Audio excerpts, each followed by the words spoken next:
Welcome to Phenomenon Radio, the show that covers thought-provoking breakthroughs in the fields of UAP UFOs to discover fascinating truths, first-hand accounts, and investigative insights into the expanding confluence of physical and mental exposure to this worldwide phenomenon.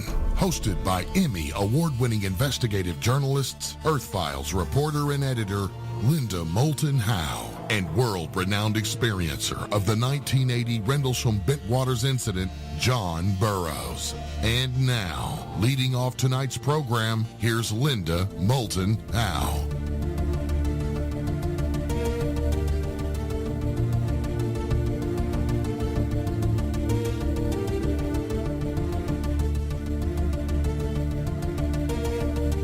On January 2nd, 2015, I received an email from a retired U.S. Navy petty officer, first-class flight engineer, who asked me to only call him Brian.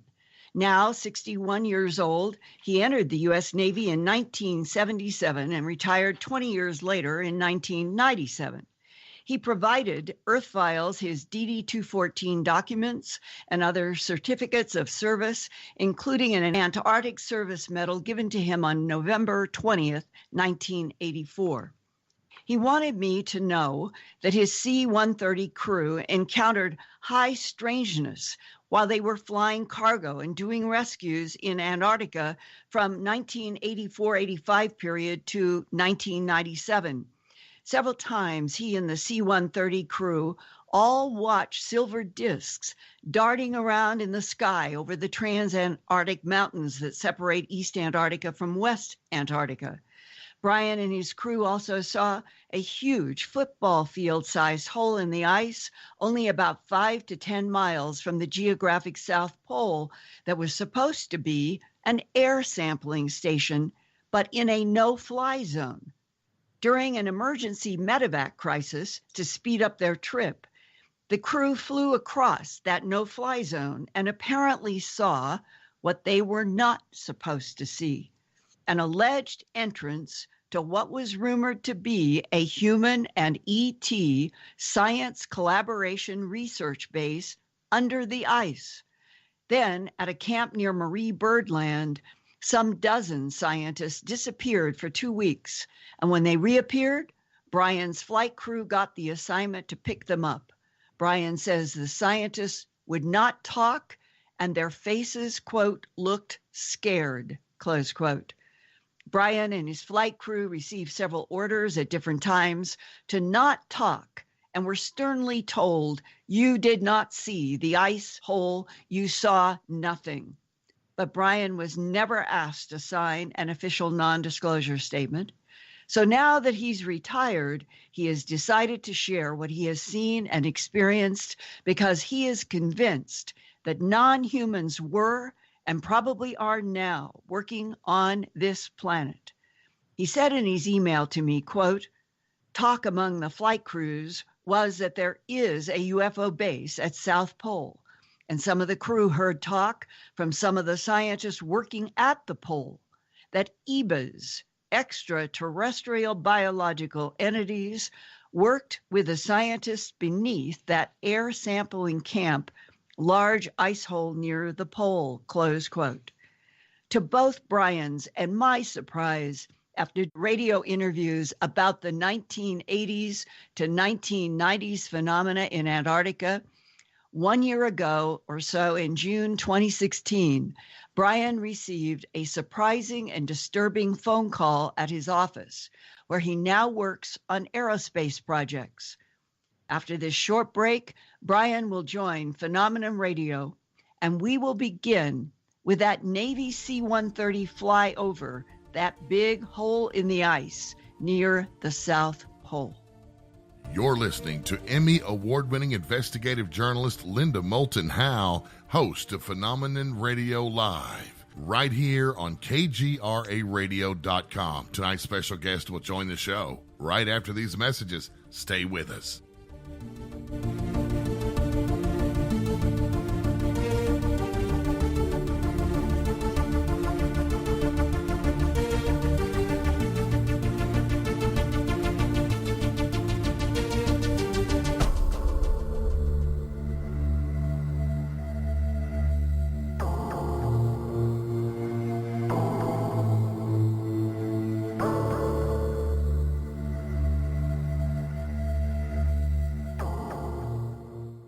For years, the KGRA digital broadcast station has been your contact for live UFO paranormal talk radio worldwide, bringing you the top names in research and investigations 7 nights a week. Our listeners connect to the KGRA on various platforms like TalkStream Live, TuneIn, Spreaker, iTunes, iHeartRadio, and many more. Now, you can stream your favorite paranormal talk radio shows with our new fully integrated custom KGRA mobile apps for Android and iPhones. Listen to your favorite paranormal talk shows from any mobile device 24/7, free with smartphone or tablet. Utilize custom features to access news, show pages, archives, contests, events, and live interactive chat rooms. Set show notification alerts and never miss your favorite live programs. All free and available to download in Google Play or the iTunes App Store. So you went to dinner last night, you had your favorite pasta. Ugh. Or maybe you had a heavy, spicy meal and it left you. Ugh. GetTheT.com. Maybe you mowed down a huge steak and your plumbing is all plugged. Ugh. GetTheT.com. Our super strength tea will take care of your occasional. Ugh. It's all organic and non-GMO. Get rid of. Ugh. We have so many great supplements, but our super tea is number one. GetTheT.com. That's GetTheT.com. Your official contact for the best alternative talk on the planet. KGRARadio.com.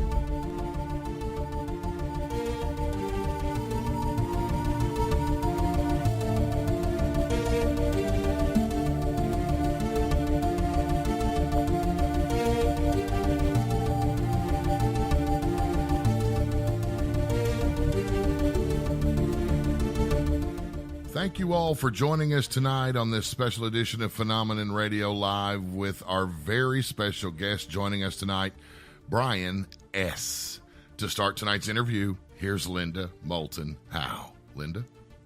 Thanks, Race. And Brian, welcome to Phenomenon Radio. I have always felt that yours is one of the most important from a military voice about an area on this planet that is so mysterious. And every month and year now, it seems that we're getting more whistleblower kind of rumors, and in some cases talking to us straightforwardly off the record, that there is some kind of an alien base in Antarctica, and that you yourself, as you wrote in that first email to me back in January of 2015, that you had 300 times you had flown with a C-130 crew over and around the South Pole. So I wondered if you could start tonight and try to explain to the general audience, what is it like to be in a C-130 crew that is your base of operations is that entire mysterious continent of Antarctica? Well, thank you, Linda. It's a pleasure and an honor to work with you again. I really enjoy when we have our conversations, and you are one of the few people that really understand, you know, my story that I told to you a couple of years ago in that email I sent you. Antarctica is a pretty desolate place. The crews usually are working 12-hour days, and the majority of that is actually flying. During the summer season down there, which is from September to the end of February, it's daylight 24 hours a day. So you can't tell, you know, when it's time to go to bed. So the rooms that we stay in have the curtains, blackout curtains over them, so that when you're on crew rest and you've gotten back from a flight and you're getting ready to go 12 hours later out on a mission, you've got to be able to have some semblance of being able to go to sleep. So it in that respect, physically, it's very demanding on a person, because your body rhythm is completely, you know, gone. So you're doing this for 6 months. The crew on deployment, the crew is usually a group of people. We fly with each other all the time. Other than that, during the summer season when we're back, or the winter season when we're back in California training for the next season. We're always flying with different people, different pilots, different enlisted and navigators, engineers, load masters. So, but during deployment, everybody flies together all the time. So we get to know each other really well, and we trust each other with our lives because we have to down in that desolate continent. A normal mission would be getting up somewhere between 3 a.m. and 9 a.m, going down to the ice runway or the skiway, depending on what part of the year it was, and starting a pre-flight on the aircraft. Pre-flight's at least 3 hours long.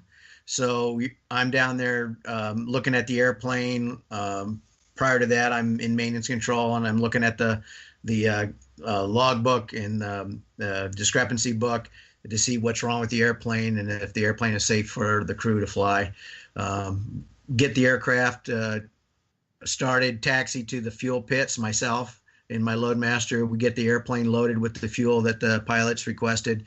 The pilots and the navigators, then they join us down later after they've been up on the hill debriefing in McMurdo.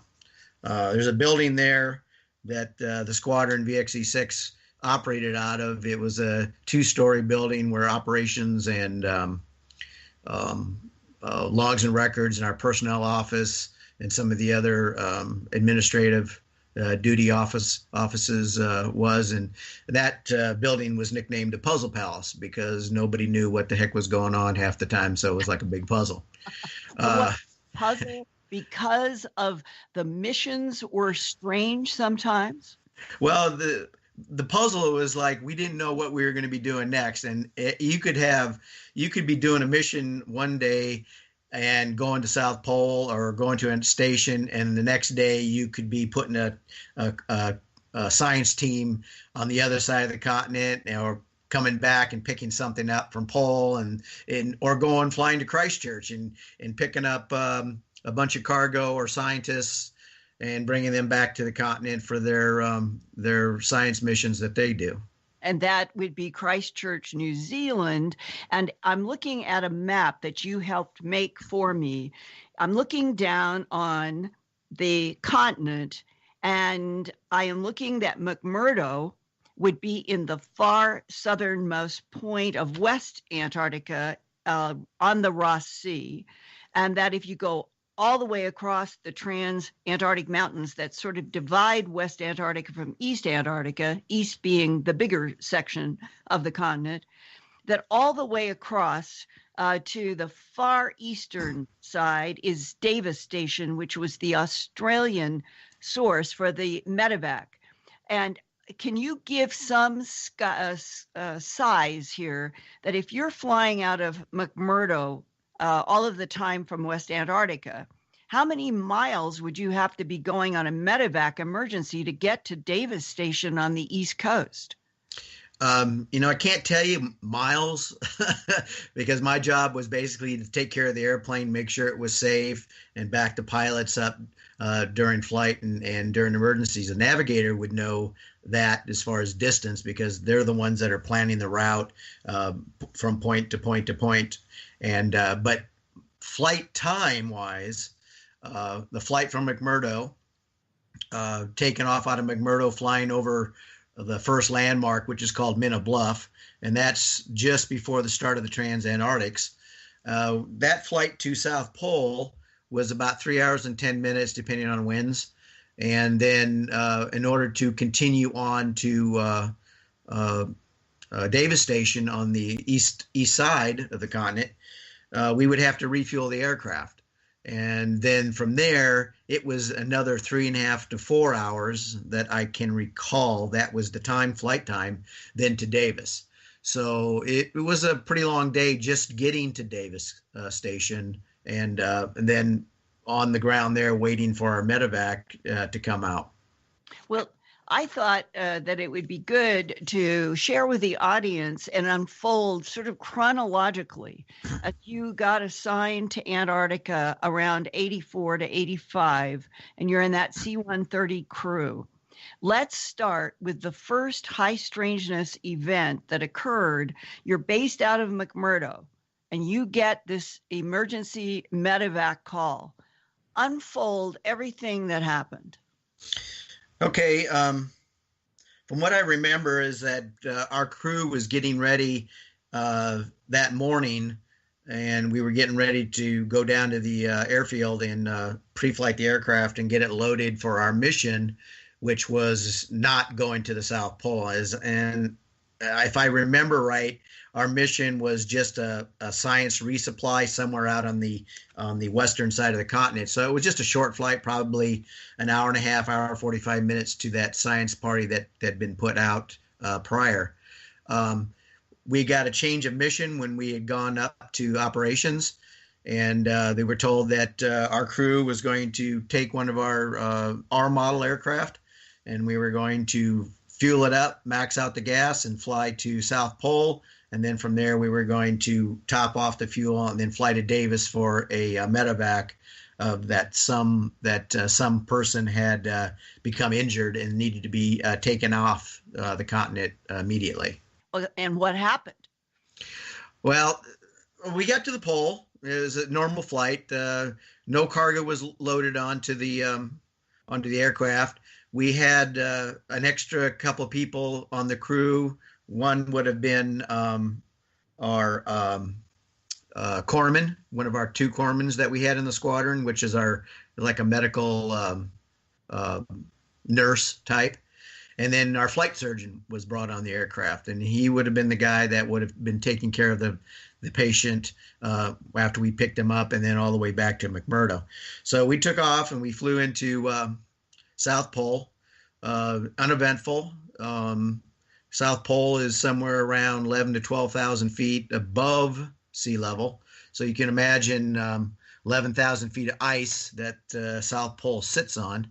So we maxed out our aircraft with fuel, which would have maxed us out on our gross weight for takeoff on skis, because any place other than McMurdo, we had to use our skis instead of landing on wheels or taking off on wheels, which would have been the early part of the season when on the permanent ice runway, we can use wheeled operations, and that can increase our maximum load. Other than skis, though, that reduces our load considerably because of the weight restrictions on the skis.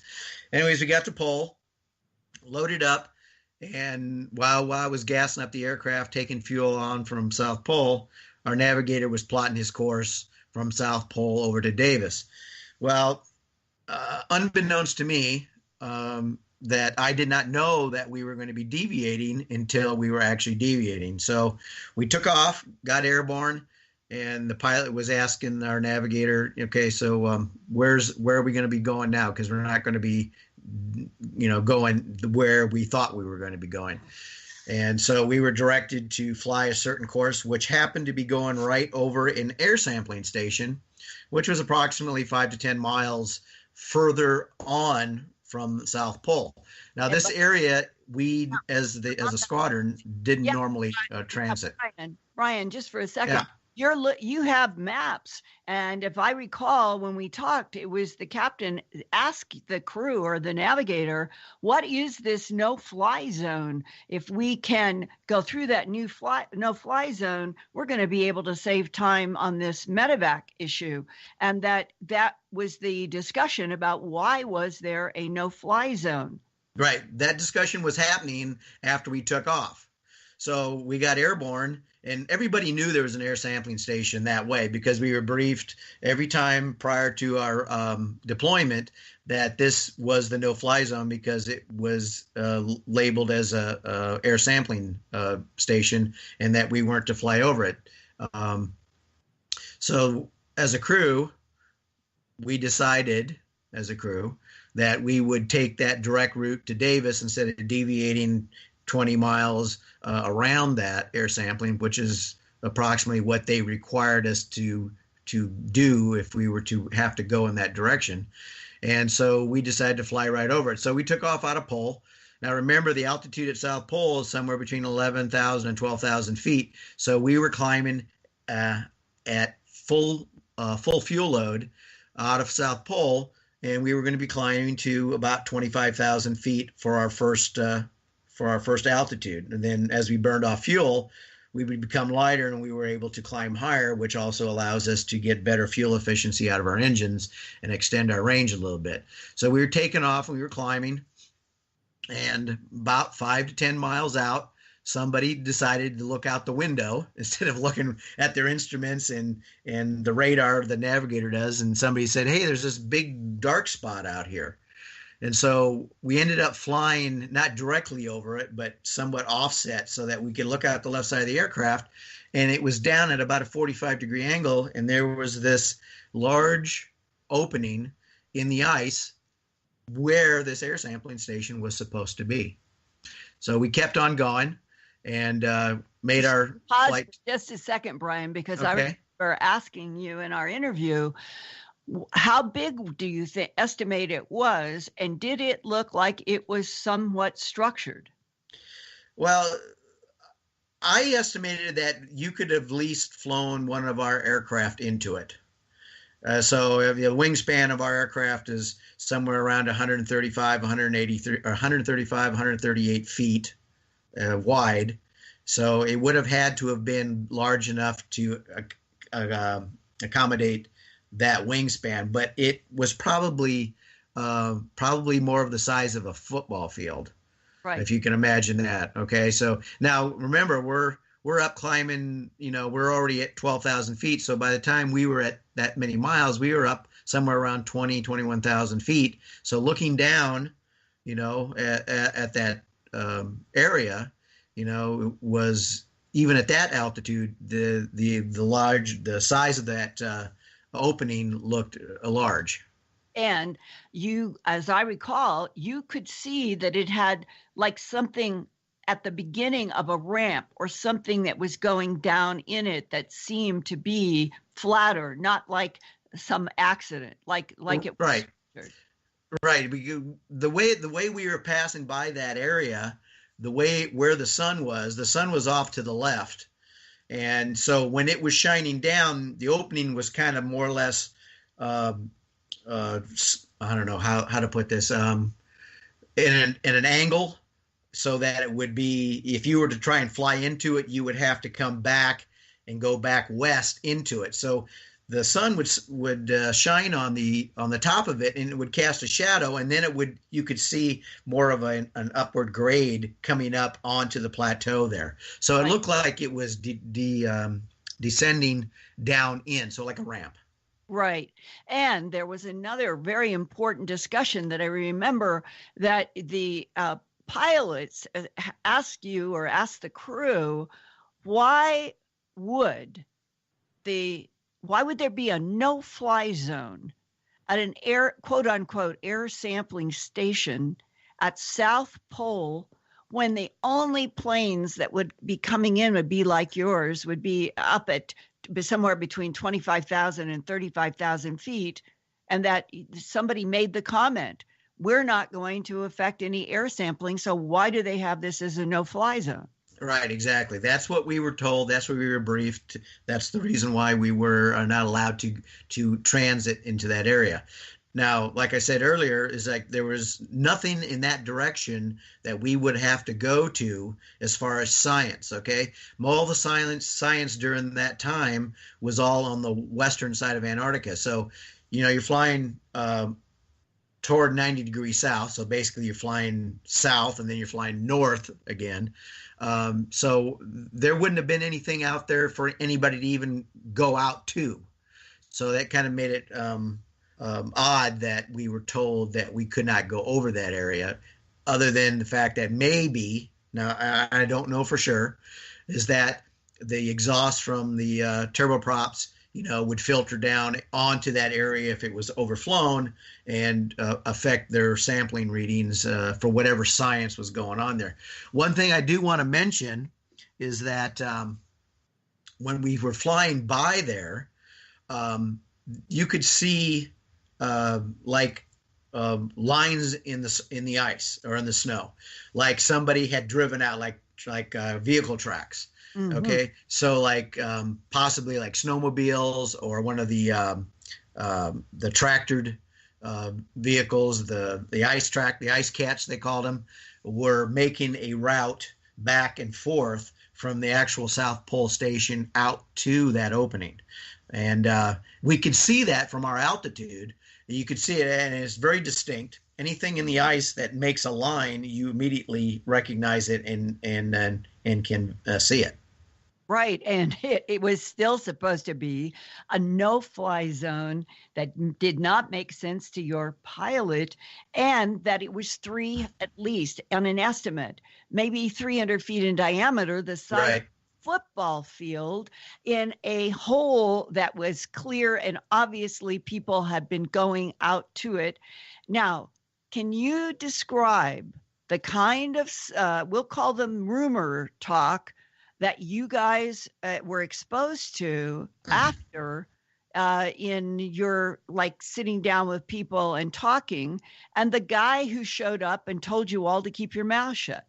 Yeah. I was going to talk about that. I want to kind of finish what our mission was to Davis, and then the trip back to South Pole to refuel, what we ended up having to do and what we were ordered to do when we came back. Okay. So if I can continue with that, we ended up getting to Davis about 4 hours later, landed. We're sitting on the ground with the engine still turning. They brought out the person that was injured. We loaded him on the aircraft. We got turned around, set power, took off, and was on our way back to South Pole when we started to get near that same opening that we'd crossed by when we were going to Davis. So we got within a certain, I don't know, so many miles. I think it was within like 25 miles or something. And the reason I remember that is because our navigator said, okay, we're coming up on that opening we saw again, because the navigator tracks where we're going in distance and position all the time, because we have to make position reports to McMurdo so that they know where we're at in case something happens and we have to land on the continent. So we were going there, and we got a radio call from the personnel at South Pole, because we were reporting in we were so many miles out, and that our estimated at South Pole was going to be at this time. But what they said was, okay, X-ray Delta 04, let's call it.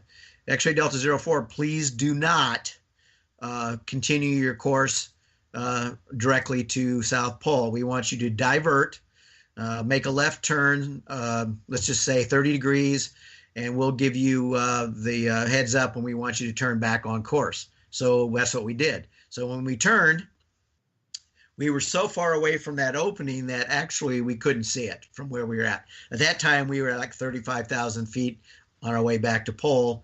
And so we got the call then from South Pole, the controller there, saying, okay, go ahead and turn back on course. So we turned back on course, headed back into South Pole and landed. When we refueled in South Pole, we didn't take on a full bag of fuel, but we put on enough to get us back to McMurdo because the patient was in critical condition and we didn't want to waste any time. So we put enough gas on there just to get back to South Pole. So we took off and made the 3 hour and 10-minute flight back pretty much really fast. And normally we cruise about 25,000 feet from Pole to McMurdo, because by the time you get up to 35,000 feet, you're on your way back down anyways for landing. So we were hauling pretty good, and we got back in under 3 hours. We shaved off about 20 minutes just by not flying the normal airspeed that we would normally fly. We landed in McMurdo, taxied onto the ramp. They had an ambulance waiting for us for the patient. We shut down engines. They offloaded him onto another aircraft. Another crew had been waiting to take him back to Christchurch, New Zealand. So they offloaded him. Then we put the airplane to bed. My job as the engineer was to post-flight the aircraft and make sure that it was okay to fly, or if anything was wrong with it, I had to write up the discrepancies and give it to our managed control people so that they could fix the aircraft for the next mission for the next crew. So we went back up everybody got in the van and drove back up to McMurdo and got out, and we had to go back into operations, or the Puzzle Palace as we call it. And we were told that the crew had to wait here instead of doing the normal debrief with our operations guy and then going back and get something to eat and do whatever, and then started going into crew rest for our next mission. So we were told to wait in the conference room. So we all went in the conference room, and we sat down, and about 5-10 minutes later, this gentleman walked in that nobody knew, wasn't part of the squadron, but he was dressed in the regular green fatigues that everybody wore down there when they weren't on flight status. And he came in, had his park on, his stocking cap on, and came in, sat down, and took his jacket off and everything, and was kind of looking at all of us. And he says, "Okay, so you guys went through the no-fly zone north of Pole and violated that airspace restriction." And our aircraft commander says, "Yeah, we did. We thought it was prudent that we not waste any time and shave some time off our flight time to get to the medevac that was at Davis. We were told it was important and not to waste any time. So we made the decision to fly over that air sampling station." Again, like we were talking earlier, is that there was no reason why we would have to not fly over that, because we were going to be so high up that our exhaust off the engines wouldn't have mattered. The gentleman basically kind of looked around at all of us sitting at the table and looked at each one of us, and he said, "Okay, gentlemen, what you saw, you did not see. You were not over that area, and you will not ever talk about this again." Okay, and that's all he said. There was no repercussions or any threat like, okay, and if you do talk about it, this or this is going to happen. Okay, and we all sat there kind of dumbfounded. It's like, okay, all right, so what did we see? So none of us thought anything of it other than this big hole in the ground. Okay, in the ice. In the ice, exactly. So it was like, so why is this guy making a big deal about it now and saying that we can't talk about it and we didn't see it? So we all started talking. When after this guy had left the room, he then got up and walked out, and we all kind of looked at each other and we were going, okay, so what's the importance of this thing? Okay. Now, we didn't think anything of what it might be at that time, but later on, months later, during missions to South Pole, our crew stopped, and we had to actually spend some time there because we had some dignitaries, VIPs, that wanted to do a tour of the South Pole facility. So we were told, okay, just shut down your engines and leave somebody on the airplane to watch it and fuel up again for your return trip to McMurdo. And everybody then went into the dome at South Pole. Back then, there was a big, huge geodesic dome that had buildings inside of it that the team and the scientists that stayed at South Pole lived in.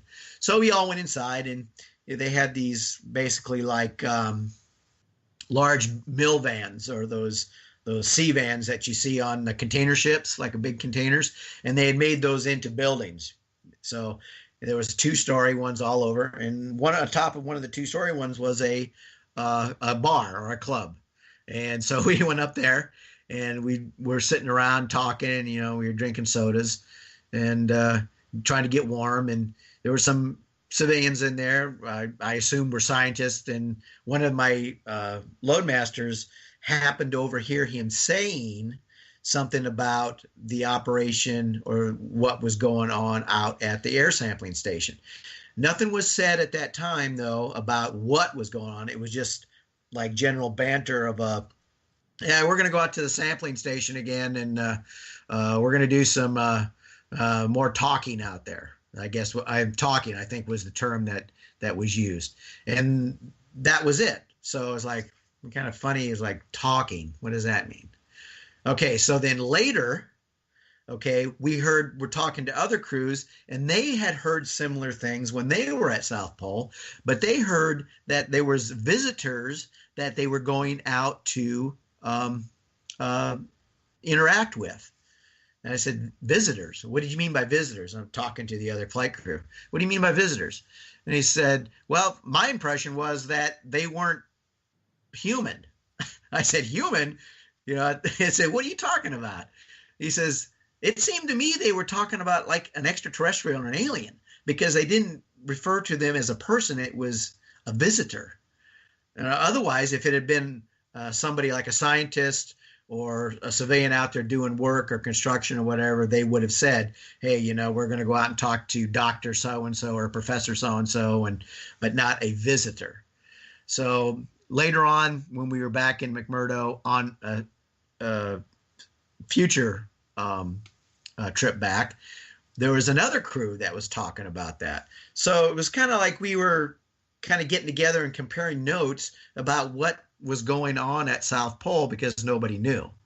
So that's where the rumors came about, and the talk about there being some type of extraterrestrial and human cooperation with something going on at that large hole in the ice.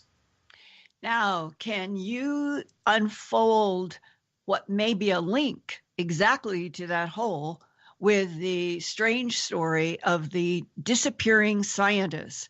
Because it seems like there's a possibility that there might be a link, or that where they taken at Marie Byrd Land, which is in the far southwest, versus the pole, that we may be discovering through the experiences that you guys had as a C-130 crew. We may be getting insights that there may be a bunch of underground places from Marie Byrd Land to pole to who knows how far in Antarctica. And that's what makes this story so fascinating about what happened with your crew and the National Science Foundation scientists. Yeah, the scientists event, because our crew, let me give you a little back history on this. Flight crews are assigned certain science parties, okay, because of when we have to go out and drop off a team of scientists for them to do their science. The crew needs to know where they're going, because the science team, when they initially what's called a put-in, takes the crew out or takes the science party out there, they're the ones that do the reconnoitering of the area with the help of the scientist. The scientist knows where they want to go. Okay, they want to go here. And so they're showing them on the map and giving them the latitude and longitude coordinates to get there. So we fly out as our own crew. Remember, I said we all fly together, the same, all the same people fly on deployment on the continent. So we're flying out there, and we're flying around this area that the scientists want to put their camp up at. And it was like, Brian, go ahead. This particular event is now about 1 decade after the whole strange big hole in the ice and the rumors that it's an extraterrestrial human collaboration point near the South Pole. Now we move to 1994 to 1995, about a decade later, for this experience with the scientists, right? That's correct. That's correct, Linda. Yeah, in the 1994 season, and usually science put-ins are done at the beginning of the season, and they last up all the way until probably the middle of January of the following year. So this camp probably, and I can't remember the exact month, but it probably would have been put in early season. So it would have been somewhere around maybe October, middle of October, end of October. So this camp was put in during that season. And so we went out and did the landing, offloaded all of their equipment, their snowmobiles, their portable housing, their fuel. They set up a bladder so that we could offload fuel into one of these big rubber bladders that they would be able to store fuel in to heat their huts and run their snowmobiles. So we put them in, and it was actually kind of like the foothills of a little small mountain range. And so we put them in there. I think you said 15 scientists, maybe 2 female and the rest male. Right. Yeah, it was a pretty large party, because usually science parties are only maybe 5 or 6 people. This one was a pretty large one. And from what I can remember, there were probably 1 or 2 women, at least one, because I remember seeing one in the back of the airplane when we picked them up.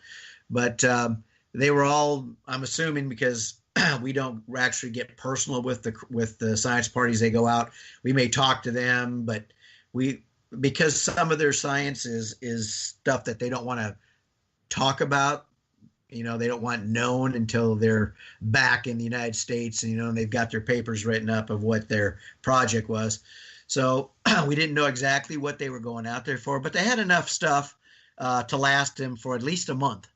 Okay, so we dropped them off. The tradition is that after we drop them off and we take off in the little known skiway that we have, we come around and kind of do a low flyby over it to make sure, everything's okay. And then we head on back to McMurdo. We were probably called back to that same camp, because normally the only time we would go back to that station was, 1, to resupply them with food or fuel, and 2, to actually go and pull them out when they were ready to come out, and we'd load up all their gear and equipment and take them back to McMurdo and offload them there. And Brian, just help the audience know, we're talking about from McMurdo, you have taken this crew of scientists that might have numbered about 15 to Marie Byrd Land, which is going west from McMurdo. And at Earthfiles, I have these excellent maps that you helped me with that show where the missing scientists are, where the big hole in the ice, and some other things we're going to talk about. It's all listed, but it helps to get an orientation where all these places is. And Marie Byrd Land is to the west of the Ross Ice Shelf as well. Right. Then McMurdo is actually put on the volcanic island, Ross Island, which is right where the Ross Sea is. And so our flight would have taken us probably about an hour and 45 minutes to fly from McMurdo to Marie Byrd Land. Now, Marie Byrd Land isn't a specific area, a specific spot. It's actually a large mass of the continent. And in that area, Marie Byrd Land, is where this camp was put in. So I can't tell you for sure exactly, because I wasn't involved in the planning or in the navigation of getting to there. I just know that we were in a certain 20-mile area of that specific spot that we were going. I forgot where I was at.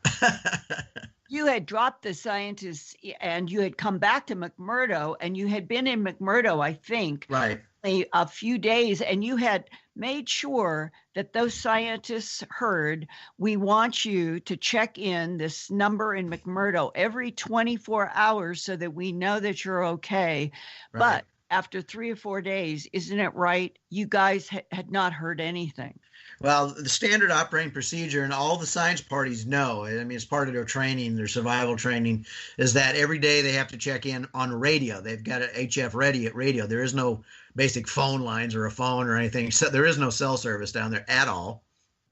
So they would have to get on the radio that they took with them, a battery-powered radio, and they would call in at a certain time every day and give a status report or a situation report. And they were supposed to do that. That was mandatory. If McMurdo had not heard from them in 2 days, then we were supposed to try and initiate contact. Normally, that would have started out with McMurdo calling them, the science party, okay, because the normal operation is science party calls McMurdo, and then McMurdo answers and says, what's your status? And I says, everything's good. And then there may be some exchange of information or say, hey, we need more fuel, or we ran out of food, or we got a broken snowmobile, or send a mechanic or something like that. Okay, so it wasn't a few days. It was more like it was a week and a half, and we were told to go back out there. They had lost communication with that science team, and they hadn't heard from them in 2 days. So we had to go back out. Since we were the crew that had put them in originally, we knew the area, we knew where the crevasse fields were, so that we wouldn't end up landing in a crevasse field and ended up losing the airplane. So we were the ones designated to go back out. So our mission that day was to go out and make contact with the science team and see, what was happening or what was their status. So we took off, and like I say, it was about an hour and 45-minute flight. And, we took off and flew there and circled the camp where it was. The camp was still there. The buildings, the snowmobiles were visible on the ground. So we flew around the camp, did a circle a couple times, but there was no movement. There was no people moving around in the camp. Usually when a C-130 flies over, we're down pretty low and we're doing a circle. You can't miss that sound, and people come out to see, hey, our mail's here or our milk's here or something like that. But there wasn't anybody to be seen. So we ended up and made the approach into the skiway there and landed, taxied up to the camp, and we didn't know how long we were going to be there, so we shut our engines down. And some of us got out and tried to find some of the science party that was there. We couldn't find anybody. There wasn't anybody around. We looked in all the huts. We looked to see if there was any snowmobiles missing or something like that, but there wasn't anything that we could see that was out of the ordinary other than the people were gone. So our navigator went over and he found the HF radio and made contact with McMurdo, and the radio was working fine. There was nothing wrong with the radio. So we told McMurdo, our navigator told McMurdo that there's nobody here. We don't know where they're at. They either everybody went out into the field for something, or something has happened. There were no bodies. We were expecting to, after a period of time we were there, we were expecting to find somebody, not alive. But as it was, there was nobody there at all. So we made a note in our log and called McMurdo on our aircraft radios and told him, well, there's nobody here and we're going to come back. So we took off, and just as an extra precaution, we flew more than just around the camp. We flew a sector coordination circle within out to a 15-mile radius from the camp, making it a bigger circle as each rotation. And we didn't see anything at all. We didn't even see any tracks, snowmobile tracks or anything going leaving away from the camp. So we went back to McMurdo and landed, filed a report. Our aircraft commander and navigator were interviewed by our CO and the National Science Foundation person there that was the head of the project on McMurdo. And so that was it. So we were all wondering what the heck's going on. So from what I remember, about a week later, we were told, okay, you guys, you need to go back out to that science camp and pick up those people, because they finally called in and said they wanted to be picked up.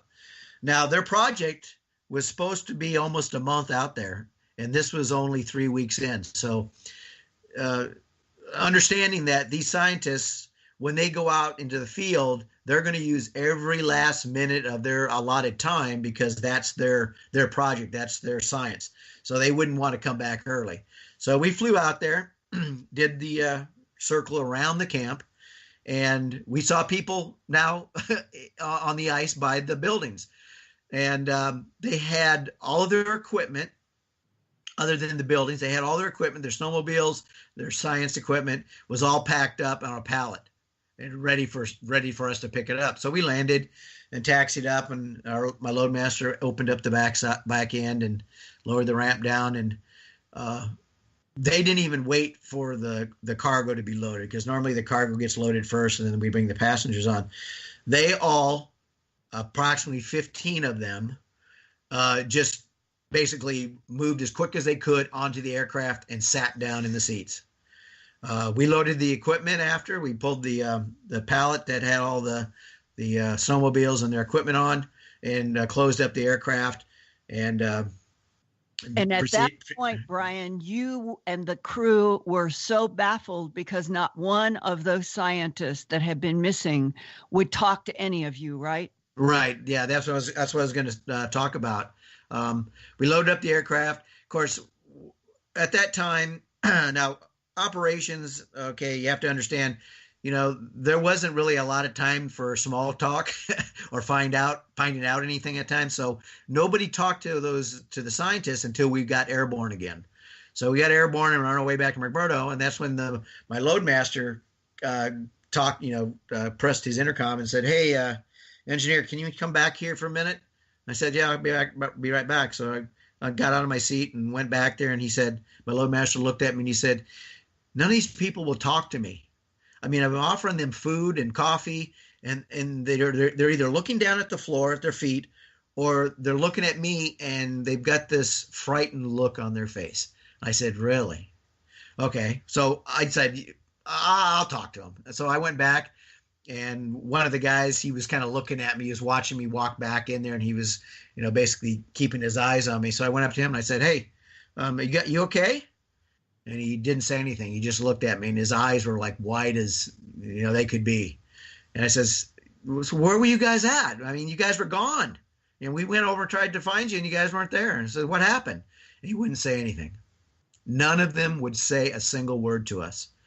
I mean, my loadmaster, on the way back, I went back up to my seat and got strapped in, and my loadmaster continued to try and find out, talking to different people, trying to find out what went on, and none of them would say anything, but they all had that frightened look on their face. So we landed back in McMurdo. The pallet got offloaded, and now that I've been thinking about this for a while, the pallet got offloaded, and as you remember, I said they were the first ones on. They were in a hurry to get on the aircraft. But when we got back to McMurdo, they weren't in a hurry to get off the airplane. In fact, I actually had, well, not me, but my loadmaster actually had to get them up and going and say, go over, your ride's over there, and kind of shuffle them out of the airplane because they weren't going on their own, which was weird. I didn't mention that before because I hadn't remembered that part of it. What do you think was happening? What do you think was happening to them at that point? I think they were in some kind of shock, maybe like a post-traumatic stress syndrome or something like that, PTSD. I mean, it was something I had never seen before, and something had scared those people to the point that they were, almost scared of, frightened to the point of not moving. Yeah. But I know they wanted to get off of that place really quick. And now explain what happened to the scientists and the gear. It's separate tracks. Right. The cargo got taken off, and the Air New Zealand Army was in charge of the cargo movement on the ice. So they took it over up into McMurdo, and it was put in a separate building all by itself. And it was quarantined. No one was allowed to go in there, and it was to stay there until it was put on another airplane back to Christchurch, New Zealand. The scientists. This is all the gear that was there at Marie Byrd Land with at the time of the scientists going missing. Right. All of their stuff that we brought back out of that camp was quarantined in a building. Now, in this building, there wasn't anything else. It wasn't shared with anything. It was an empty, basically Quonset hut type storage building, and it was the only thing in there. It was locked. Nobody was allowed to go in there. We were told, don't go near that stuff. And we said, why? And it's like, we were just told it's quarantined. Don't go near it. Now, the scientists were not taken back to McMurdo. There was another one of our aircraft waiting for them to take them immediately and directly back to Christchurch, New Zealand. So we didn't hear anything about what happened to them other than we knew the airplane made it back, because that crew and that airplane then turned around and flew back onto the continent and landed at the airfield in McMurdo. The equipment that had been quarantined, all that equipment was there a week. And then it was taken down to the airfield. It was put on an aircraft, and one of our aircraft, and it was the only cargo on that aircraft.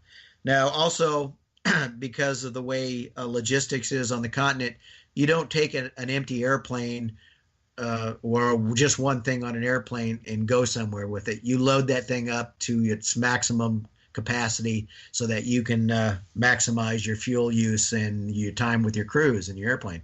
But that was the only thing on one of our aircraft. It was a special mission, special flight back to Christchurch, and it was offloaded at Christchurch International Airport, taken over to one of the cargo hangars there at the airport, and that was the last we heard of it. We never found out what happened to the scientists. We never found out what happened to their equipment. It's just that it was all taken back, and that was it. We never heard from them again. And handled so strangely. And then, didn't you have some more people in suits show up to talk with you guys? And you also had more discussions with people in rumors about this. Right. When we got back to McMurdo from picking them up at their camp in Marie Burnland, we were debriefed again, like 10 years before. And we were told this was a different crew. I was on a different crew at this time than the one that we were debriefed with the operation of the medevac and the observing of the opening in the ice at South Pole.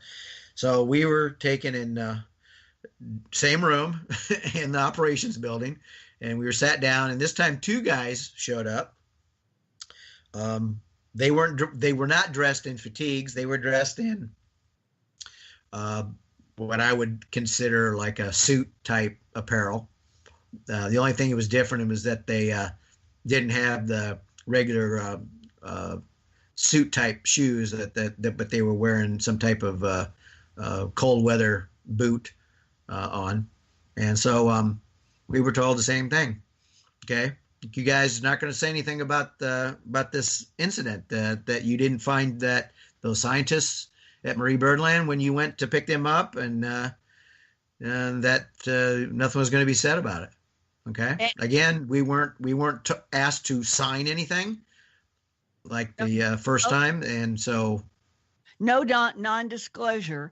There is a really important follow-up that has happened recently to you and me because of the discussions about these disappearing scientists, that after this break, we will get into that and the silver discs that you guys saw over the trans-Antarctic mountains. Thanks, okay. Brian. This 45-minute uninterrupted segment of Phenomenon Radio is brought to you by OnlineVibes.com. Your personal connection to mind, body, and spirit. MJ and the Vibes Tribe is committed to connecting you with healing modalities that can manifest a true and healthy change in your life. Visit the website at OnlineVibes.com. Tonight's special guest will rejoin the show for the second hour right after these messages. Stay with us.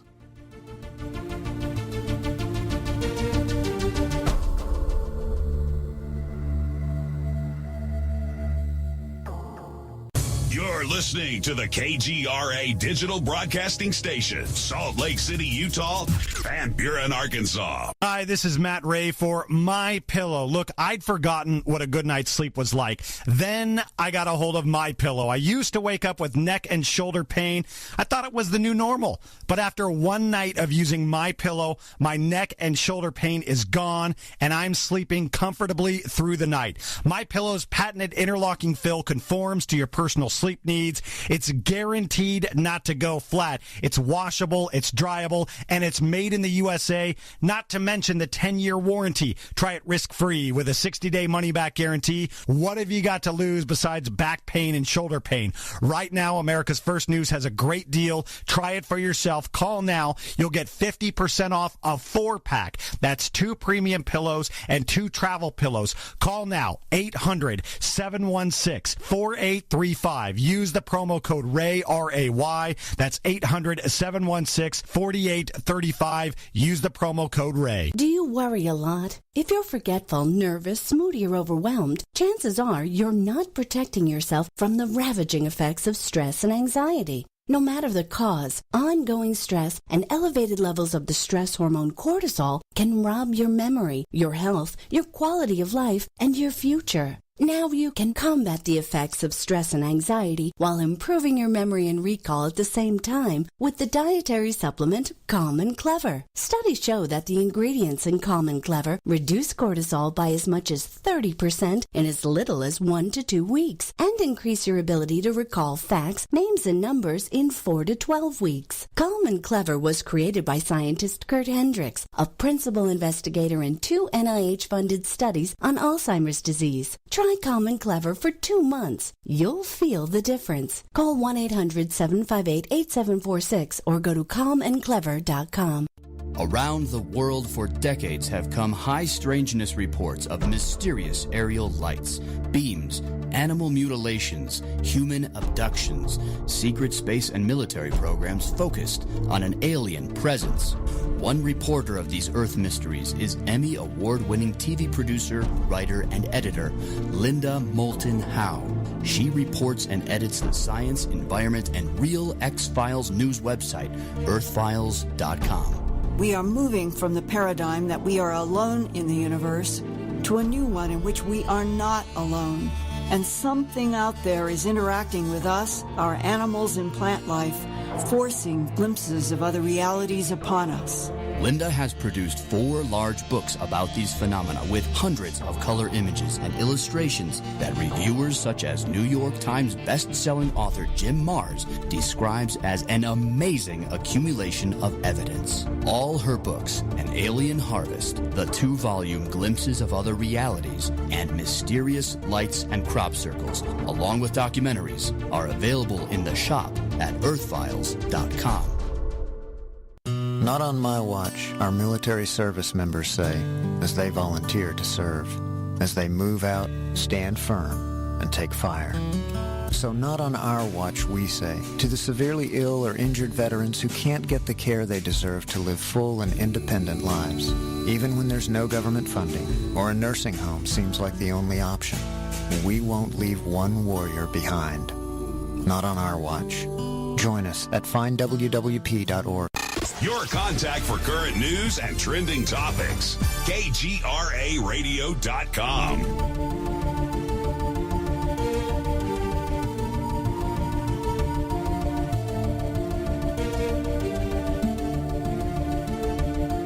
You're listening to Phenomenon Radio Live on KGRA Digital Broadcast Station, Salt Lake City, Utah, Van Buren, Arkansas.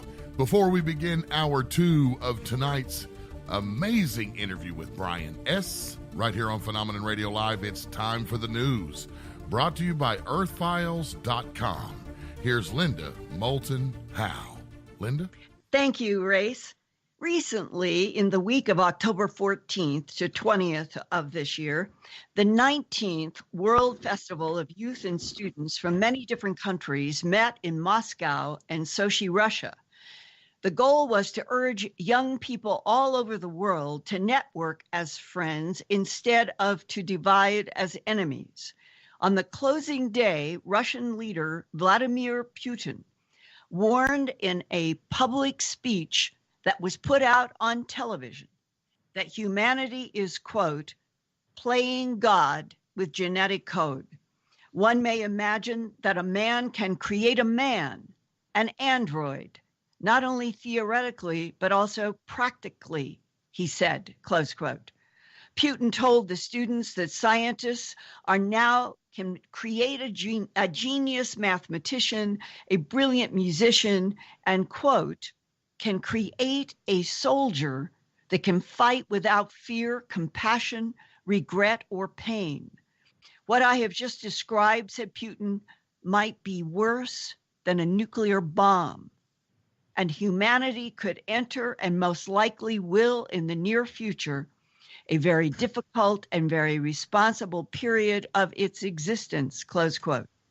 Putin said he sees a future in which scientists will develop genetically modified troops and announced that he wants to see stronger international regulations on AI technology before artificial cyborg armies are activated around the world that are stronger, faster, and more lethal than any human being. Earlier in 2017, Russia did unveil a prototype for a new exoskeleton armor designed to make Russian troops stronger. The all-black garb has built-in advanced technology that will allow troops to lift heavier equipment and march longer distances before getting tired. The new exoskeleton armor is also described as bulletproof and was developed by the Russian state-owned Central Research Institute for Precision Machine Building. Now, Putin's warning about an AI existential threat is the same warning that Elon Musk, the owner and CEO of Tesla and SpaceX, has repeated over and over in 2017. At the final session of the National Governors Association meeting in July, Musk told a group of 30 governors that the development of robots, androids, and cyborgs with artificial intelligence is, quote, a fundamental risk to the existence of human civilization. I think on the artificial intelligence front, I have exposure to the most cutting edge of AI, and I think people should be really concerned about it. I keep sounding the alarm bell, but until people see robots going down the street killing people, they don't know how to react. But once there is awareness, people will be extremely afraid, as they should be. Robots will be able to do anything. This is really like the scariest problem to me, close quote, Elon Musk. This is Linda Moulton Howe. Please stay tuned to Earthfiles news updates on KGRA Radio and visit every day my science, environment, and real X-Files news website, earthfiles.com, for more on breaking stories about our universe, this solar system, and the planet we live on. And that's the news, brought to you by earthfiles.com. Now back to the interview. Linda? We left off before the break. I remember when we first did an interview, you were describing how really seriously weird it was to see men in suits and ties at McMurdo. Can you take us now into that room again and describe them, and if you can, to remember some of the words that they specifically said? Yeah, we were put into that room just like the time that happened to the crew I was with 10 years ago, or 10 years prior to that. The two gentlemen that came in were dressed in parkas. They had black suit type pants with the waterproof type black footwear, and one of them, as I can remember, had a very stern look on his face.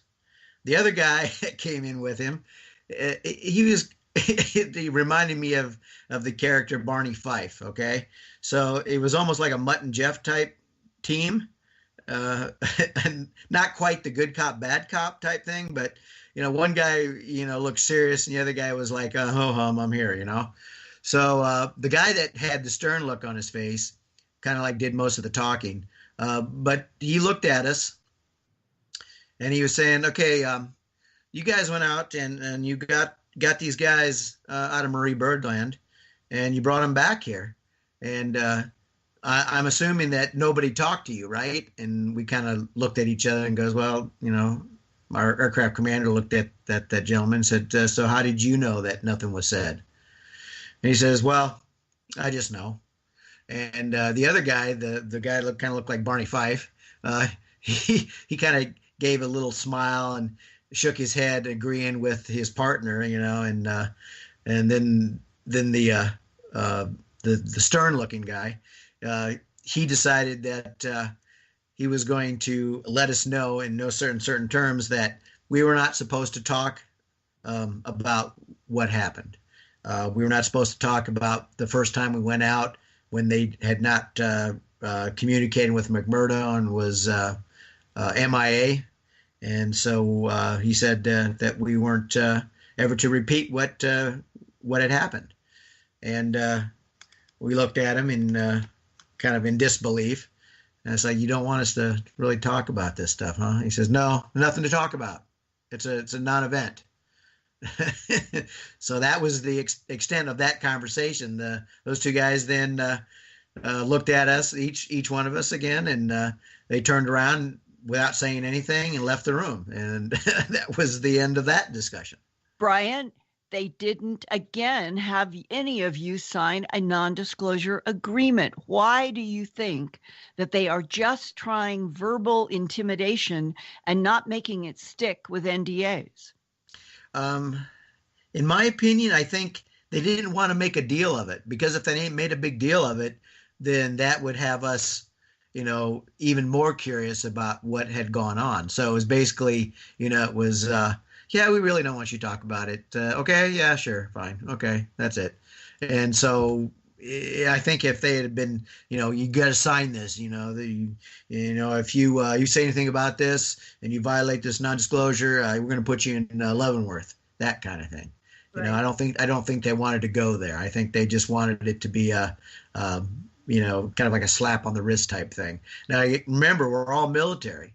So we had an oath that we had to obey anyways. And a lot of us, especially the flight crew, had secret clearances. We had to in order to operate and take those scientists out on their missions that they had on the continent.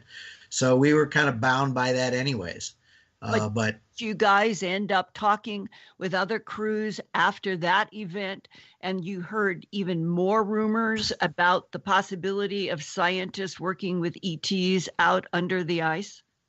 Yeah, we'd had some discussions, and I had some discussions. I don't know if the rest of my crew did, but I had talked to some of my fellow engineers and loadmasters that I had flown with on training missions back home, and had done some missions with them in the years after the whole sighting and prior to the scientists disappearing. And we're all friends and kind of in confidence. We told each other things, and the other guys were telling me that they had some kind of suspicion that there was something going on at Pole. And when I was discussing the lost scientists, one of my guys, one of my friends told me that, he kind of got that impression too, because they had brought a science team back, not from Marie Birdland, but from another area of the continent on the western side of Antarctica.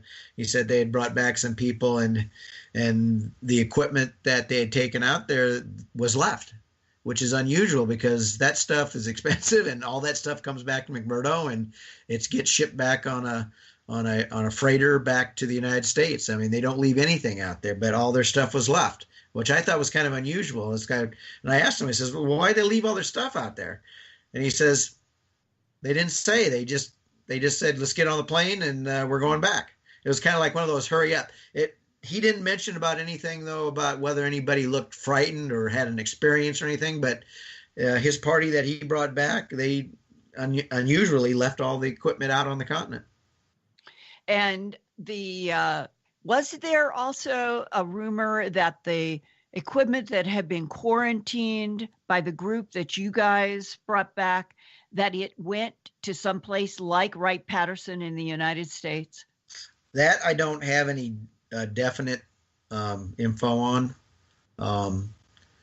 At that time, I had some friends that were that I knew that were back in the United States that were in the military, and one of them was somebody that worked with the Naval Investigation Service, and he had mentioned to me when I got back, because I told him about this. Now this was a couple of years later. Okay, this wasn't immediately after the occurrence with this missing scientist. He had said that he had heard about what had happened, the missing scientist, and that some of that stuff that came back off the continent that the scientists had for their equipment was shipped off to a base in Ohio. So. Yeah, that's what I thought. And the base in Ohio that has received exotic equipment for how many years? At least 70 since 47. That would be Wright-Patterson. Yeah. So, he didn't say Wright-Patterson, but he said Ohio. So the assumption would be that what had to have been Wright-Patterson. If they took stuff back that was on the continent to not the original place that the equipment came out of, that would kind of trigger a response where it's like, oh, well, that must have been Wright-Pat, Yeah. The only base I know it's in Ohio. And you and I know that there is even modern day significance to what happened around those missing scientists. And let's hold it off for a little bit more, because I think it would be important in our evolution of the phenomena that you guys kept seeing, that over the trans-Antarctic mountain, which runs almost like a divider between the east and the west of Antarctica. It is so interesting to me that it was over that bone, if you want to say that spine through that continent, that repeatedly you and your C-130 crew would see silver glinting craft. Can you now take us into the first and second and third, this combination of all these things that you kept seeing, and the fact that they wouldn't go over the Beardsmore Glacier as if there was territorial agreement of something? So start with that very first trip when you all were seeing all of this. Okay, now remember when the missing scientist was during the it was the mid 1994 to 95, and then 94 to 95 season now. And now we're going to 95 to 96. Right, 95, 96. So it was the following season, which was the season just before my last one, because my last season before I retired was the 96, 97 season. That season, again, flying with the same crew, because we were on the continent and doing missions, so we all flew together all the time. And we were doing a normal run to South Pole, and I'd been to South Pole quite a few times, over 300 trips to and from South Pole. South Pole was like a milk run for us. It was take cargo and fuel to South Pole, take scientists, bring scientists back from South Pole, bring cargo back from South Pole.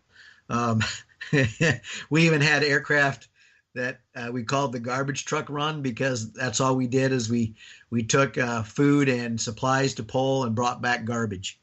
So that was kind of like the highlight of our missions was, hey, we got the garbage run today. Yoo-hoo, and that means no passengers. So talking cargo, we called them.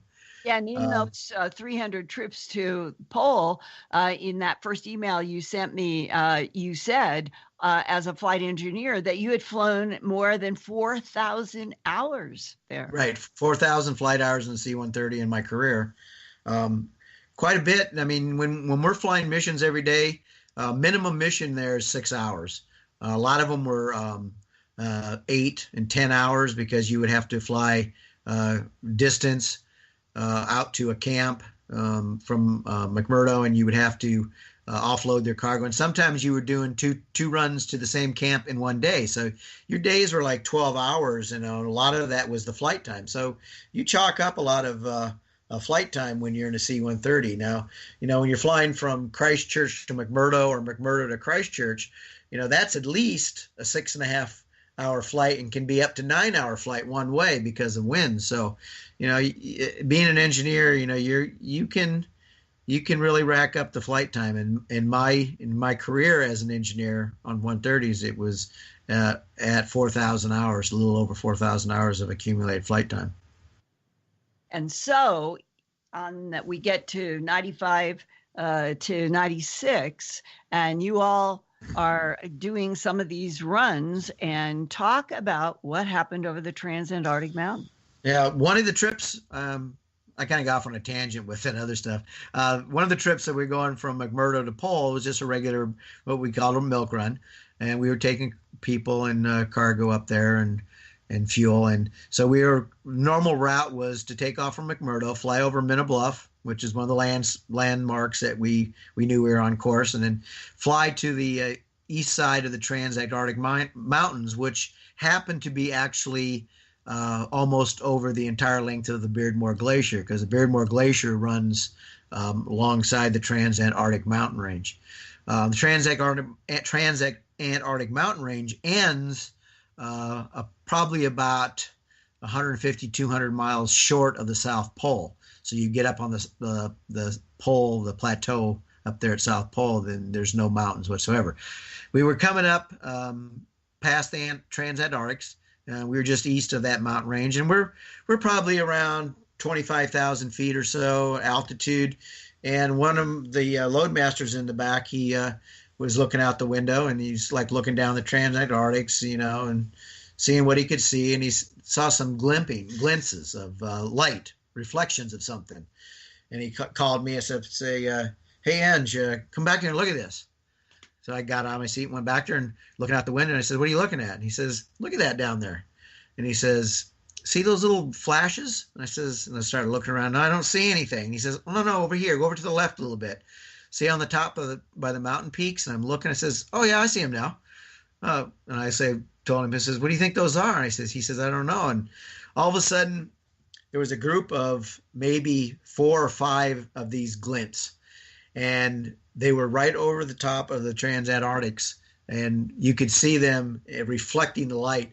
And I got to look at them a little bit closer and a little bit closer. And they started becoming bigger, which to me was an indication that they were climbing in altitude. But they still stayed over the Transantarctics. And I'm looking at them, and it's like, that looks like discs, and I kind of jokingly said, flying saucers. And he looked at me and he kind of smiled. And he goes, "Well, that's what I thought too, but I wasn't going to say anything because I thought maybe you think I was nuts or something." I says, "No, that's what it looks like." And then the formation of the discs, the lead one, the one in the front, would make a dash toward this other mountain peak. And then the other ones would all follow, and they would all stop next to the lead disc. And then they would dart off in another direction. One would go, and then the other ones would follow. And then, surprisingly enough, one of them took off that was in the back of the group, wasn't the leader. He took off in one direction, and 2 of the discs went with him, and the others went the opposite direction and the entire time over the Transantarctics. And it was kind of unusual because at no time did they ever approach our aircraft, or did they ever venture over the Beardmore Glacier. And that duration for that sighting, which is the first one, I would say was probably about 10 minutes. They were kind of pacing us, going with us, but they were staying over the Transantarctics.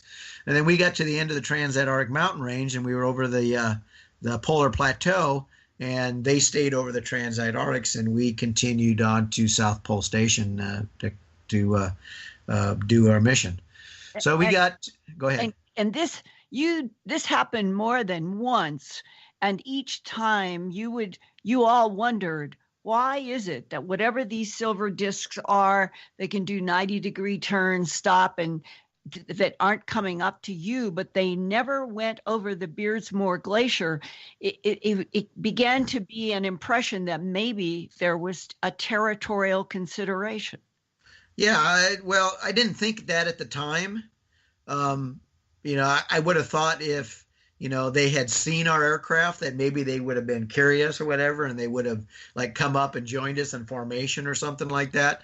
But now getting back to this mission to Pole, we did our mission to Pole and was coming back.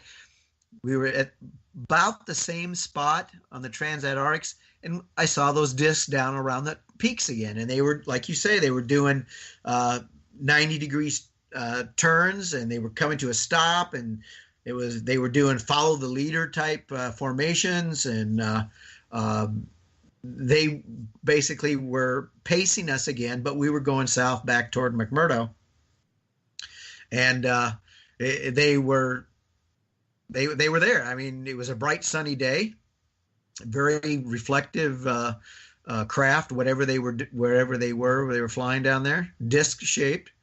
And that was the first time that we had seen them during one of our missions on the ice.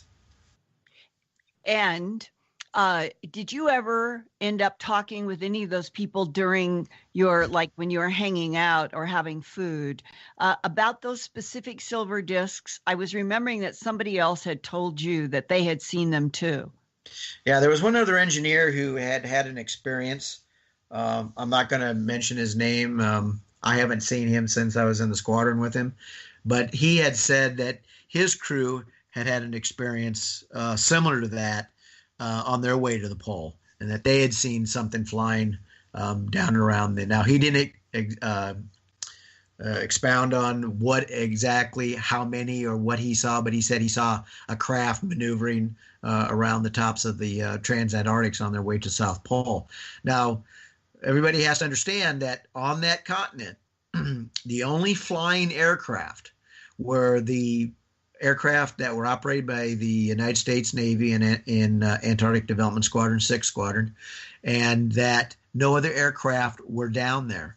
Now, during that season, earlier in the season, before we even started flying, one of the officers in the squadron, we happened to be talking about seeing things down there. It's like, I wonder what we're going to see this time. We're gonna see any penguins or anything like that down there up at Pole or whatever. And we all kind of laughed. And the one officer, in a very a serious tone, said, "Well, if we see anything down there, we're not supposed to say anything about it."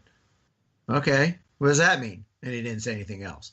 So then the sightings of the discs down there happened after that, during that season. So that kind of makes sense, is that maybe information was given to the officers or certain officers in the squadron as a briefing, so that if something was cited, that we weren't supposed to say anything or talk about that or tell anybody else.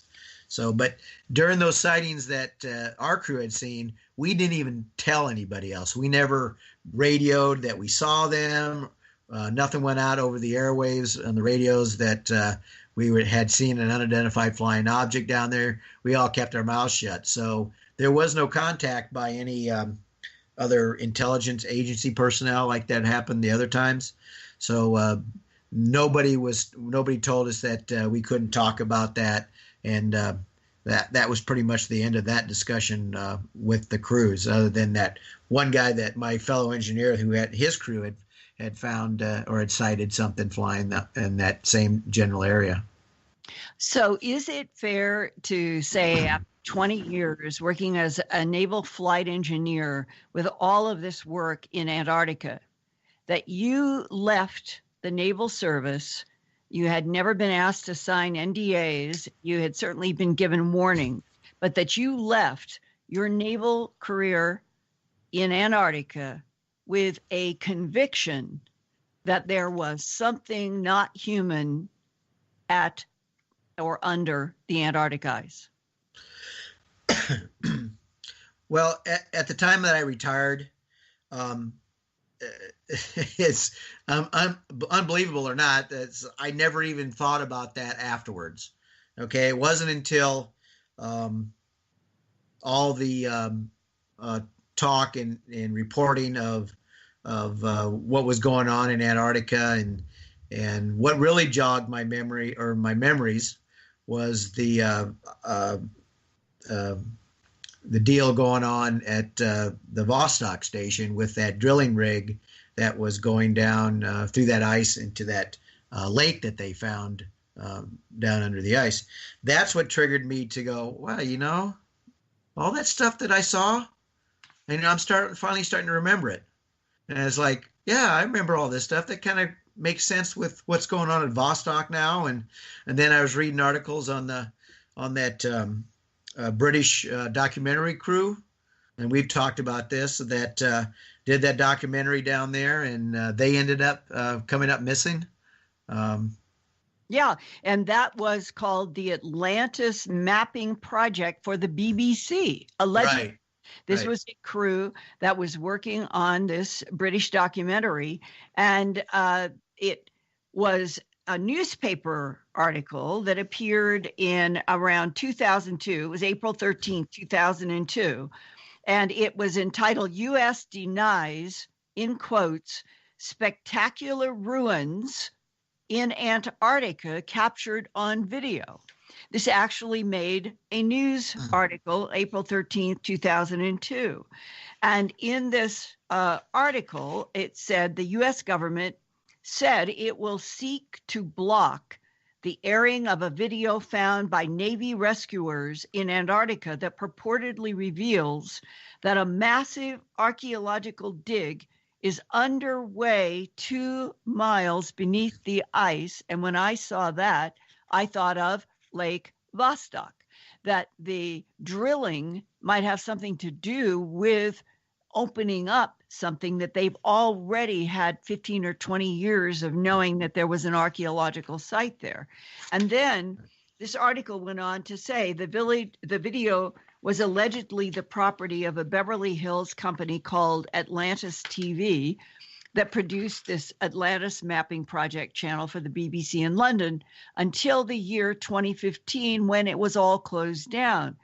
Now, the March 2002 news release said that the Atlantis TV crew had, and this is underscored, disappeared, and that 2 U.S. Navy officers had found the missing production crew's videotape in an abandoned supply dump 100 miles west of Vostok Station, again reinforcing that that is where this archaeological site is supposed to be, and that there was also something near the South Pole.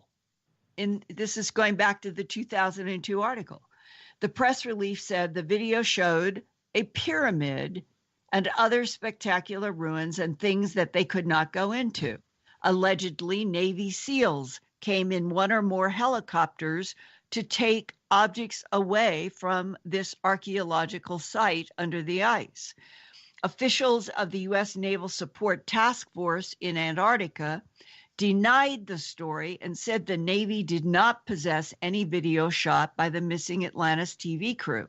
But at the same time, there was another U.S. legal action to block the release of a hardcover book entitled Raising Atlantis by Tom Grenius that was supposed to be a novel based on fact. The book is about a secret U.S. military expedition that discovers ancient ruins 2 miles beneath the ice in Antarctica. The government allowed the first ebook version in the spring of 2002 to be released with sensitive information about U.S. underground installation. But the fall of 2002 hardcover was blocked until the sensitive information was deleted. Now, could there be a link, Brian, between that big ice hole that you guys flew over on trying to do that medevac to Davis back in the 85-ish time period, and the missing National Science Foundation scientist a decade later, and this 2002 Atlantis mapping project? I think they're all connected in somehow. Now, if you look at where Vostok is and South Pole is, and where that food cache was located, where they found the tape, it's conceivable that there's a connection between those two. Okay, my conviction, which you asked me earlier, if I thought that this was a very possible thing with an extraterrestrial civilization under the ice at South Pole, I absolutely believe that. Things that I've experienced, kind of all make connections. My time down there, what I experienced, the scientists missing in Marie Birdland.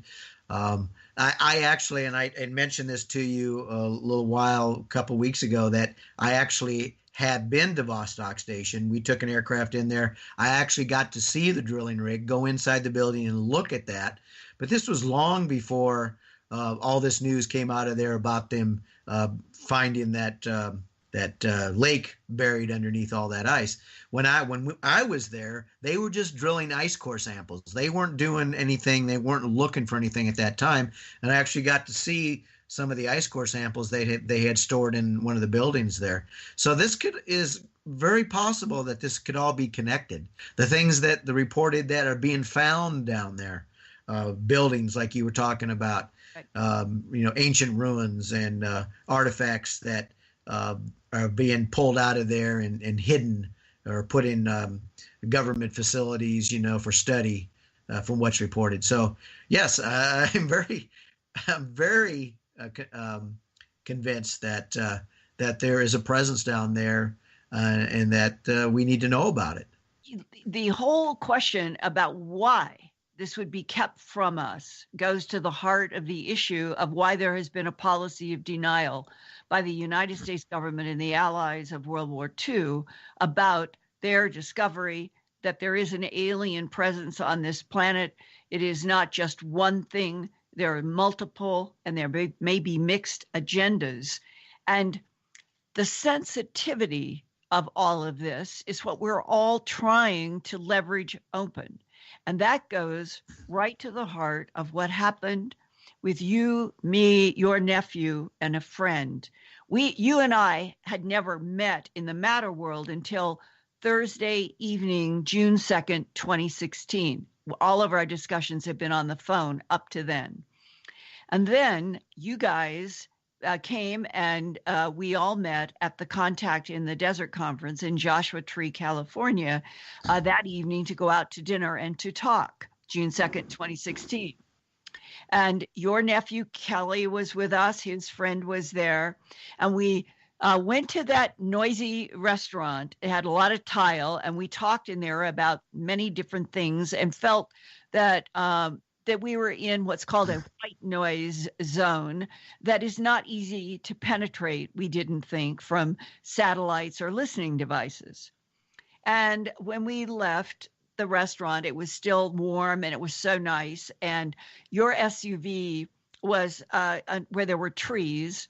And as a group, we decided that we would continue to talk out there at the SUV under the trees.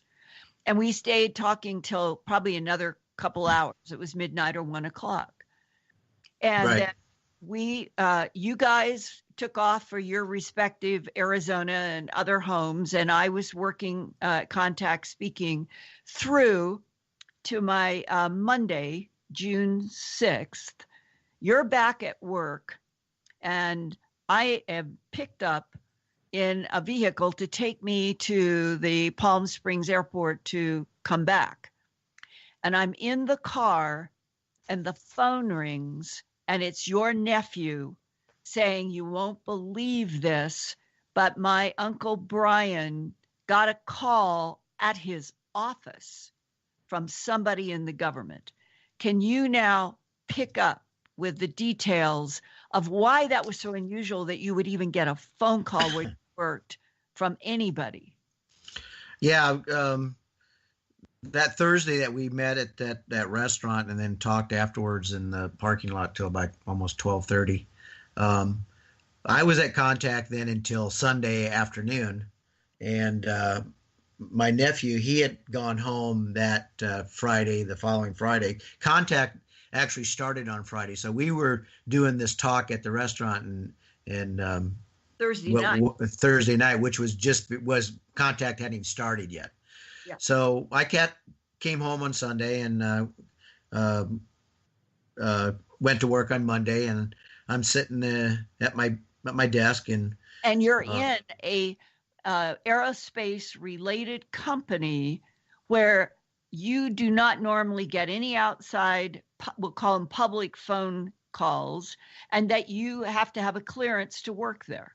Right, exactly. And actually, I don't even have a company phone. A phone call came in to me about 10 o'clock in the morning on my personal cell phone. And I didn't recognize the number, but I thought maybe it was my nephew or somebody that was calling me. So I answered the phone and I said, "Hello," and the voice on the other end, which was a male voice, said, "Is this Brian?" I says, "Yeah, this is Brian. Who am I talking to?" He says, "Well, there's some people that are kind of upset that you've been talking about certain things, and they would rather you not discuss any of that stuff that you were talking about." I says, "I don't understand. Well, what are you talking about?" "Well, we know that you and your nephew and Linda Moulton Howe were having a dinner on Thursday, this last Thursday at during the Contact in the Desert Conference, and that you were out in the parking lot until about 12:30 talking." I says, "Well, there was not anybody else around. How did you know that occurred?" And the voice on the other end said, "Well, what we do is what we do, and we pretty much know everything that goes on. I said, really? Yeah, and they said, the people that I'm associated with really don't want you talking anymore about the missing scientists that you had encountered years back. I said, well, how do you know about that? And the guy said, same thing. He says, we pretty much know everything. I said, okay. And he said, so stop talking. And then the phone went click and there was nobody on the other end. So I'm looking at my cell phone, and the number comes up, and I'm looking at the phone number, and I'm going, I don't recognize this phone number. So I was at my computer, and I quickly went in, and Googled the search for that phone number, and it came back as the general phone number of the NSA in Fort Meade, Maryland. I went, oh, really? This is kind of scary. Somebody is surveilling me, and they know what went on at a private conversation that we had last Thursday. So I called my nephew and told him what happened, and then obviously he called you and told you that what had happened, and then I finally got a hold of you and told you what had happened. Right. And I asked you, I said, is this a problem? Are you worried about a repercussion? And I'll never forget when you said, I'm never going to back off from talking with you or being able to talk about the missing scientists, the hole in the ice, the silver discs, what appears to be definitely be an alien presence in Antarctica. They never had me sign a non-disclosure agreement. Right. That's exactly what I said. But you also asked me, you asked me, why do you think that they called you? And I says, well, I kind of have a gut feeling, Linda, that they were trying to send a message to you through me, because you really dig into everything. I mean, you get right down into the nitty gritty of the information. And I think in some way that they were trying to send a message to you, to leave the subject alone. Well, it didn't work. Yeah, that's very obvious. Would you have ever suspected that we were being spied upon and listened to in both the restaurant and where we talked, excuse me, on that grass near the parking lot? No, I don't even know how it was possible unless they had. I know that certain government agencies have the capability of listening in with satellites now, and that they could focus in on an area and through some type of technology they can hear what you're saying. So it's a possibility that is what occurred, but they may have had something. They may have had surveillance in the area, knowing that you were going to be there and other people during the contact in the desert. And the restaurant we were eating at wasn't too far away from Joshua Tree, the actual venue. So it's possible that could have happened. So, but I don't know. It's just kind of eerie and kind of unnerving that, somebody knew exactly what we were talking about.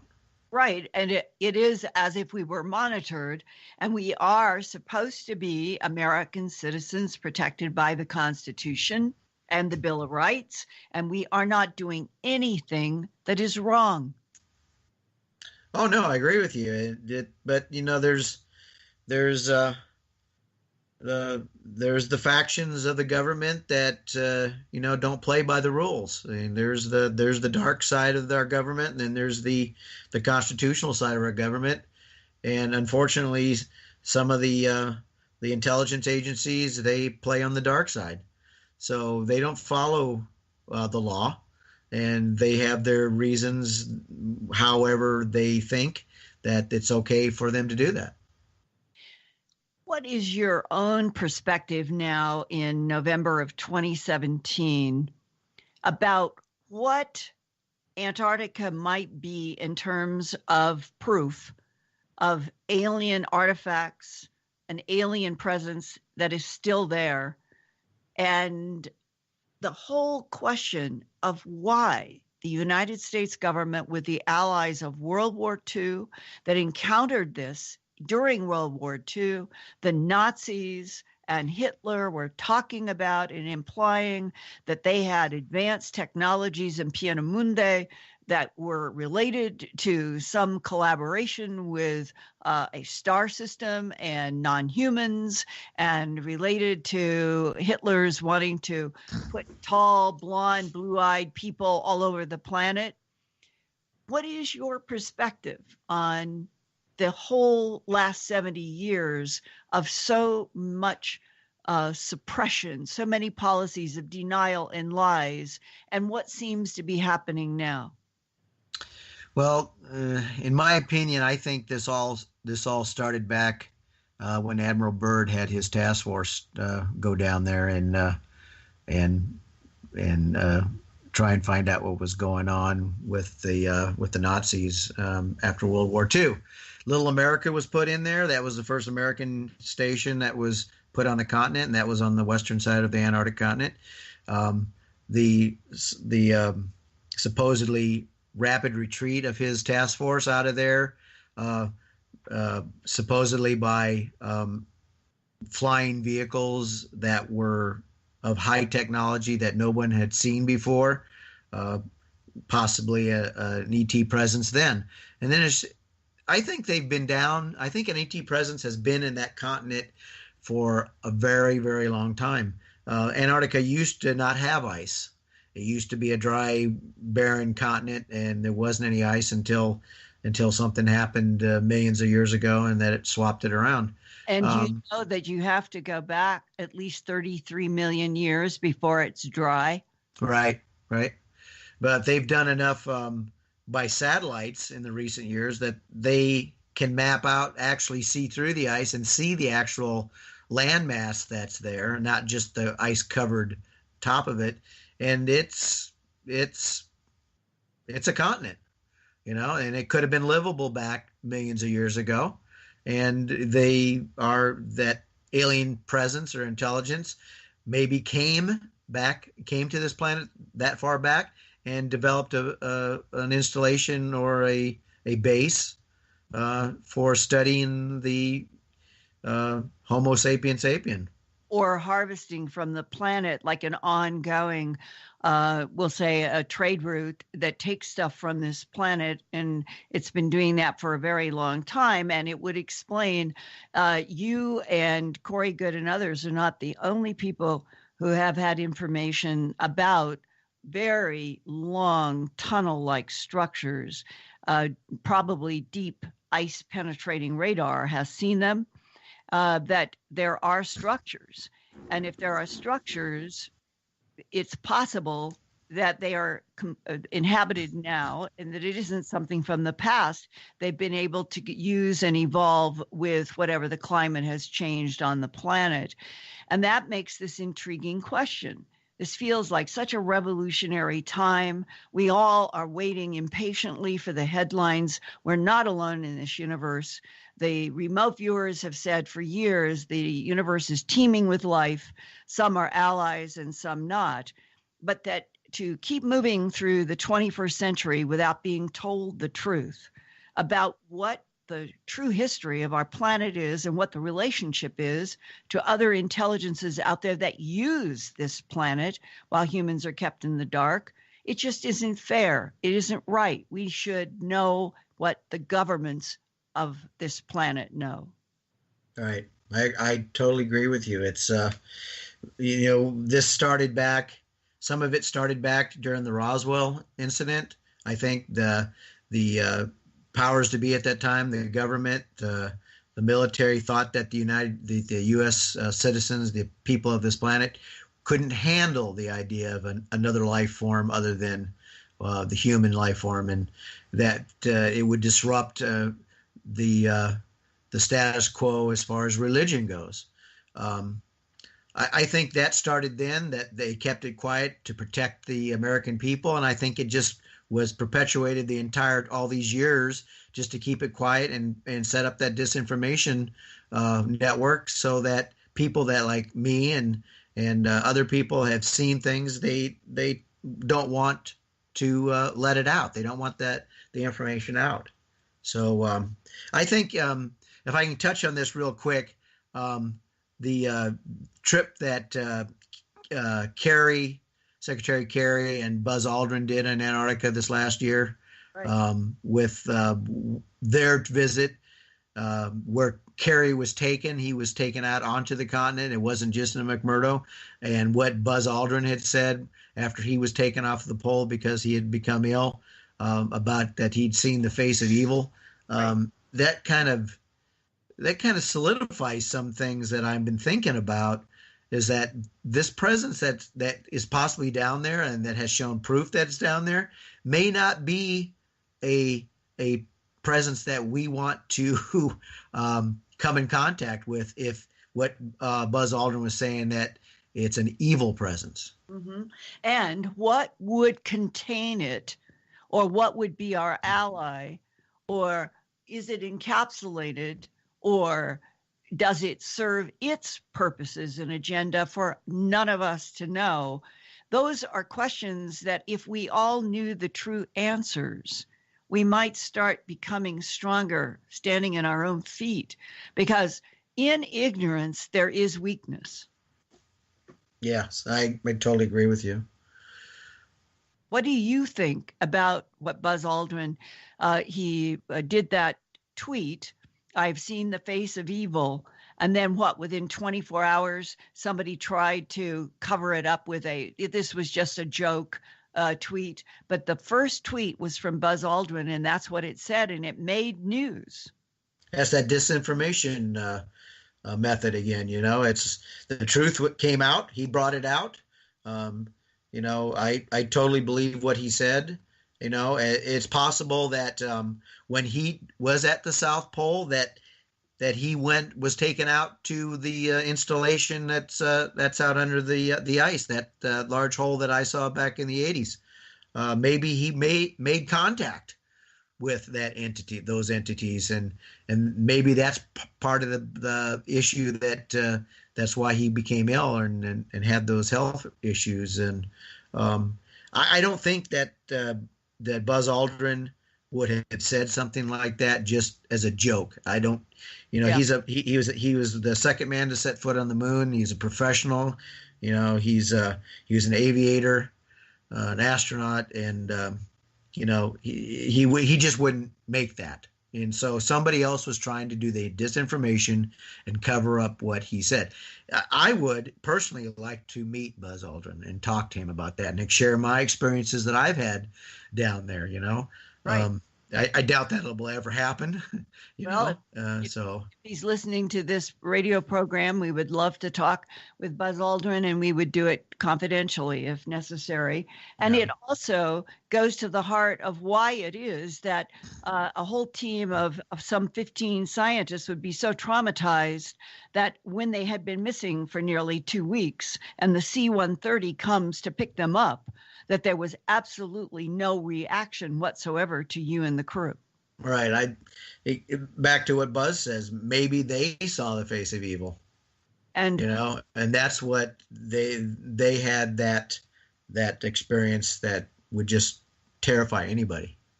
Well, we don't know for sure, but I do feel strongly that when you talk with somebody like Lynn Buchanan, who worked for the Defense Intelligence Agency at Fort Meade, next to the shiny NSA building in the late 1980s, and was on Phenomenon Radio a year and a half ago, talking about when he remote viewed in some kind of a tasking that was involved with other life, and said the universe is teeming with life, and some of it is friendly and some of it is not friendly. And that if we all on this planet could know the real truth about who the players are, what the agendas are, what is positive, what is negative, what is our true history, where are things headed, why is Elon Musk headed for Mars and keeps saying that he's going to take off in 2020, does it have something to do with getting humans on that planet while we are trying to figure out what's going on in Antarctica, in our own planet? It is a time when truth and facts should be owed us. And I hope by doing a program like this with you, being able to see through your eyes and mind the experience of a C-130 crew in Antarctica with all of this high strangeness, and that what we're getting, hopefully too, is opening up the truth that we're not alone in this universe, we never have been, and that it is high time in the 21st century that we are all told exactly what is known about the history of this planet that will affect the future that is going to unfold. Brian, thank you so much for being with us on Phenomena Radio. Well, I hope I was able to clarify some things, and I hope that the listeners actually understand more about what's going on down there and what's possibly going to come out of there. And how important it is to be able to share this. Thank you so much. Grace, take it away. All right, everyone. Next week on Phenomenon Radio, guess what? John Burroughs comes back. John will be joining Linda to discuss an in-depth interview with former Air Force OSI officer Richard Doty about Rendlesham and the 150 government files he says he's seen on the case.